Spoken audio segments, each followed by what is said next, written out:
Good evening. கடை ஆரம்பித்தாச்சுங்க. வேலைக்கு தான் சரியான ஆட்கள் இல்லை. நான் தான் டீ மாஸ்டரும் நான் தான், சாப்பாடும் நான் தான். சாம்பார், அவியல், எங்கள் மதுரை ஊர் ஸ்டைலில் இட்லி வேறு போட்டிருக்கேன். சாயங்காலம் இட்லி, மதுரை கார சட்னி இதெல்லாம் போட்டிருக்கேன். வேலை பண்ண உடம்பெல்லாம் தன்னால் நான் வெயிட் குறைஞ்சிருவேன்னு நினைக்கிறேன். சாப்பிட்டு தூங்க இருந்ததுக்கு இப்போது நேரம் பற்ற மாட்டேங்குது. உழைப்பு அதிகம், நேரம் இல்லை. ரெஸ்ட்டு கொஞ்சம் கிடையாது. கொஞ்சம் நாள் கழித்து நல்லா பையனோ யாராவது பார்க்கணுங்க. சாம்பார் வைக்கிறேன், கேரளாக்காரங்க வர்றாங்க, திடீர்னு வர்றாங்க, கையெல்லாம் நடுங்குது வைக்க. ஃபாஸ்ட் ஃபுட்டா ஈஸியாக களத்தில் இறங்கிடலாம். இது இந்த மாதிரி இது இல்லை, மிஸ் இல்லை. அதனால் அவியல், பொவியல் இதெல்லாம் வச்சு அதெல்லாம் நான் சாப்பிட்டதே இல்லை. ஆனால் எனக்கு தெரிஞ்ச அளவு செய்கிறேன். நாளாக தானே அந்த பழக்கத்துக்கு வரும்.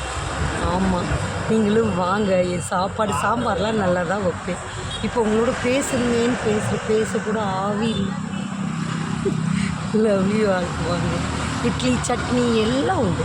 வாங்க. Love you.